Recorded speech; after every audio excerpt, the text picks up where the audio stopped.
The NBA 2K26 servers are not working, so what I'm going to do right now is show you guys the best settings on NBA 2K26.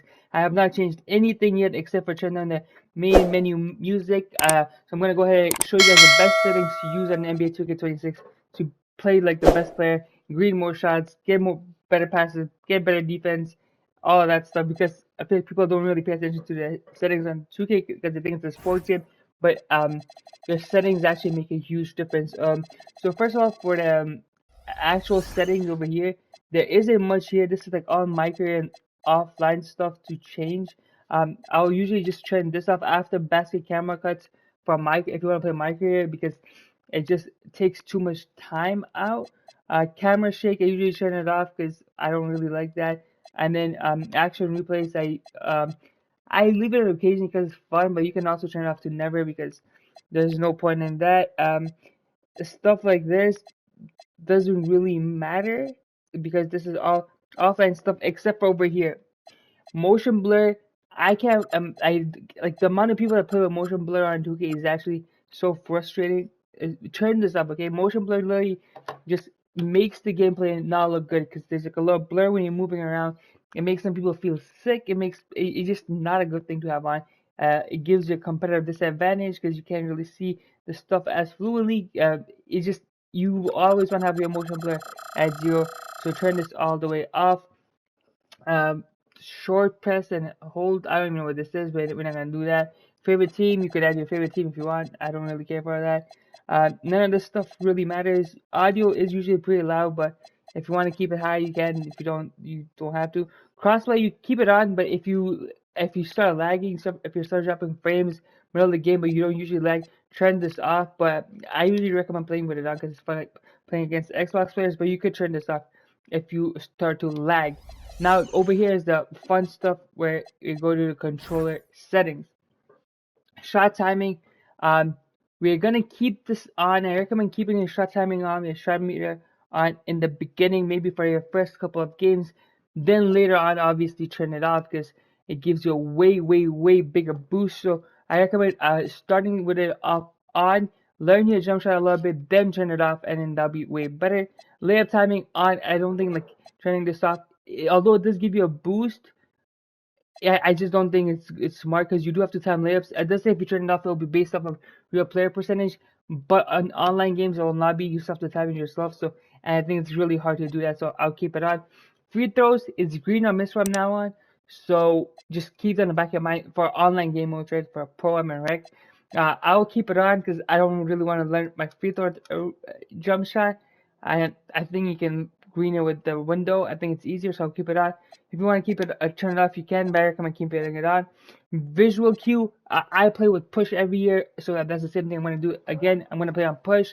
Um, you could do set point or release. I think jump is too quick. I don't recommend. Set point is alright. I personally like push the best, so that's what I'm gonna stick with. I'm gonna go with push. Shot meter input type.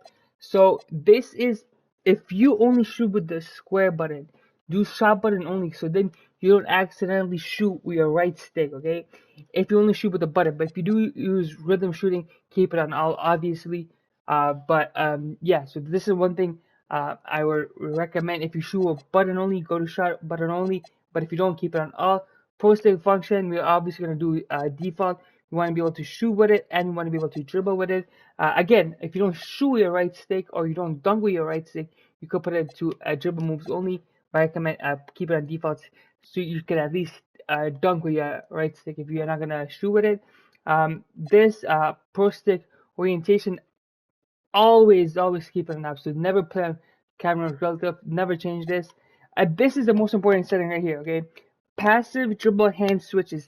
If you don't disable this, your player will switch hands like while you're just standing still. When you're dribbling the ball, you're standing still. You're gonna try comboing up, and your player has already switched hands, and it will literally throw you off so badly.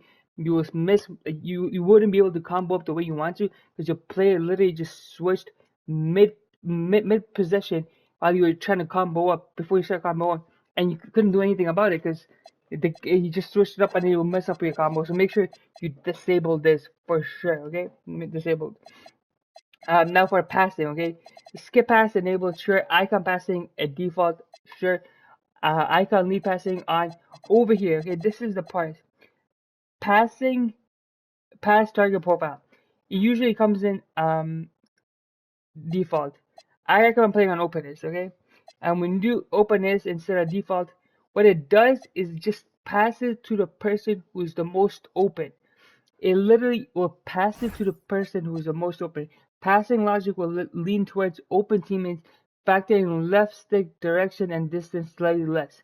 So when you have this on, if you're one of those people who don't icon pass often, okay, this is mainly for those people. If you don't icon pass and you have this on, more times than not, this will pass to the player who is wide open. And if you are someone who doesn't icon pass and you use this, your teammates will be like, damn, how do you see me open? I didn't even know I was this open. You're gonna be dotting your teammates up like crazy, and they won't even know that they're open. But you're passing them with this, okay? That's for openness. Direction is for like if you just focus more on the left stick.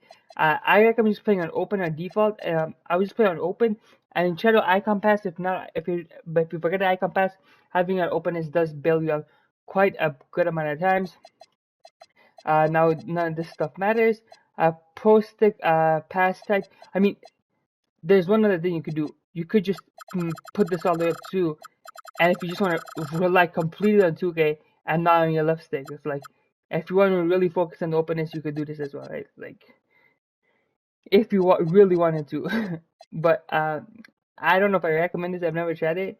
But if you're someone who only icon passes and sometimes you just like you think you're gonna forget icon pass, keep this on. Or if you're someone who doesn't do icon pass, you just wanna shock your teammates by dotting them wide open every time, put it on. Why not? Pro stick. And now I'm gonna just go back to normal openness, not the custom one. Pro stick pass type normal. We don't want to be doing flashy passes just like that. A hold lob pass button is gonna be skip pass, not cut to basket. Um, Auto lob to moving receiver. So this is a thing I wanted to turn up because throwing an auto lob when pressing the primary pass button is crazy when someone's cutting, because I don't know if this feature is new or not, but when I looked at it, it's like, what the hell is this? Because this year it's harder to time lobs because you have to guess the button and you also have to time it. Throwing this to people randomly, they're not catching your lobs. You're just getting turnovers. Make sure you disable this. Off ball, so off ball offense mode, we're gonna keep it an absolute, not camera relative. Call for pick and roll versus fade, that's manual. Receiver, this stuff doesn't matter. A help defense button, this stuff doesn't matter. Who to guard, obviously on. And then this stuff, swap icons, swap controllers only. Uh, let me just read this quickly. On defense, holding the icon button for a teammate will switch the currently controlled defender onto the teammate's matchup. I'll just keep that on this, to be honest. Vibration, most people play with vibration off. I personally like playing with vibration off, but most people like playing with it off, so you're probably going to play with it off. I like it on. Trigger effect, turn this off. This is the most annoying thing ever. This is when you hold down your R2 or L2 sticks button and it just doesn't go all the way down because trigger effect, I hate this. Make sure it's turned off. Box out strength is something to experiment with every year. Sometimes if you are a bad box outer, bad big man, I recommend putting this up to like 65 or 70. I like to experiment with it. I play on a guard, so the only time I really get a test out is if I play it on online. But I'm gonna just put it like 65 and test it out. Play icons obviously on. So yeah, this is the best settings on NBA 2K26. We can now go ahead and look at the customized HUD stuff. Just because why not? A shot feedback. You can do a simple or you can do all shots. I prefer all shots so you can see your opponents. This stuff you can keep it by the score bug or top center. I will go with top center. Distance. Keep it on because you want to see how far you're shooting from. Timing, obviously. This depends on if you want your meter on or off.